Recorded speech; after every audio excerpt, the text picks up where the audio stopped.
On the verge of a banking industry apocalypse, events are starting to move very rapidly now, and very dark days are ahead.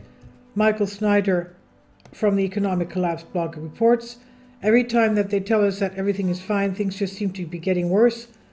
This banking crisis was supposed to be over, quote unquote, after Silicon Valley Bank and Signature Bank collapsed. It wasn't. Then it was supposed to be over after the First Republic collapsed, but it wasn't. But by now, most of you already know about what has been happening to PacWest, Western Alliance, First Horizon, and countless other regional bank stocks. In all my years, I've never seen banking stocks fall so quickly, and if this avalanche continues to pick up momentum, pretty soon we'll be having to stop talking about banking industry crisis, start talking about a banking industry apocalypse. Ironically, I think that some reports have actually summarized the current state of affairs better than anyone else. A summary of where things stand in the banking crisis. The Fed, banks are fine. The Treasury says banks are fine. The banks say we're fine. Wall Street says everybody sells, the banks are on fire. On Thursday, PacWest released a carefully worded statement that was supposed to calm investors down. They said, our message remains consistent with what was conveyed last week with earnings. As previously announced, the company has explored strategic asset sales, including moving the $2.7 billion lender finance loan portfolio to held for sale in first quarter 23. This planned sale remains on track, and upon completion will accelerate our CET1 capital ratio to 10% from 9.21% at first quarter of 23. Additionally, in accordance with the normal practices, the company and its board of directors continuously review strategic options. Recently, the company has been approached by several potential partners and investors. Discussions are ongoing. The company will continue to evaluate all options to maximize shareholder value. But instead, this statement sparked a massive wave of panic, and the stock dropped more than 50%. 50. The rout in regional banks picked up steam again on Thursday morning, with several stocks suffering sizable losses. PacWest sank 50.6%, was halted for volatility multiple times. The slide began on Wednesday evening following news that the Los Angeles-based bank was exploring strategic options, including a potential sale. Western Alliance was down 38%, even though it pushed back very hard against a report by the Financial Times that indicated that a sale of the bank was being explored. Western Alliance is exploring strategic options, including a potential sale of all or part of its business, the Financial Times reported on Thursday, citing two people briefed on the matter. The Arizona-based bank has hired advisors to explore its options, the report added, saying the bank's deliberations were at an early stage and might not come to anything. And shares of First Horizon fell 37% when the market opened after their merger with Toronto-Dominion Bank fell through. Why would they go and merge with a Canadian bank? The Canadian economy was never good. Anyway, going back to this. First Horizon Core shares plunged 37% at the cash open in New York, the most significant decline since September 2008. I'm sorry I have to say that for Canada, but I know because I'm Canadian, okay? I'm also American, I'm also Canadian.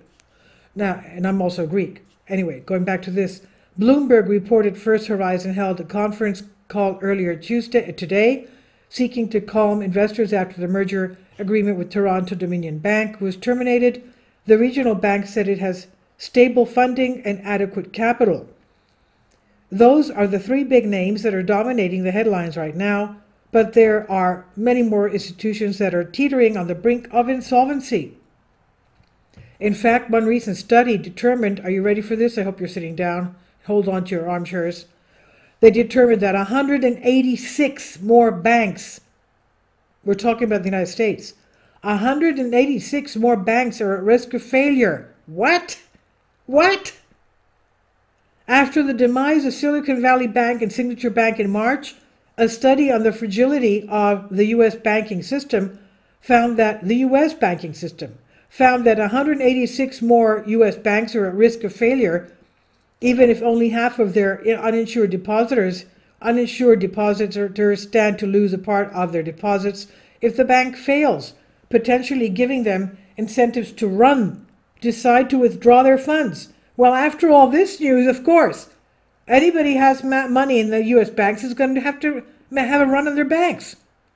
So what is the bottom line, is a question. The bottom line is that things are bad, and now that the Fed has decided to raise interest rates yet again, they will soon get even worse. At this stage, very few banks are truly safe.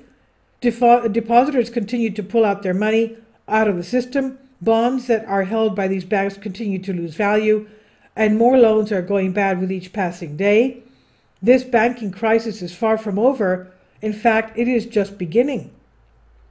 Yesterday, Bill Ackman warned that our entire regional banking system is at risk. He said the regional banking system is at risk. SVB's depositors' bad weekend woke up uninsured depositors everywhere. The rapid rise in rates impaired assets and drained deposits. Zeroing out shareholders and bondholders massively increased the bank's cost of capital. CRE losses loom. We're talking about CRE meaning commercial real estate. Commercial CRE losses loom. Meanwhile, higher yield, more user-friendly alternatives beckon, according to Apple. The FDIC Gov failure to update and expand its insurance regime has hammered more nails in the coffin.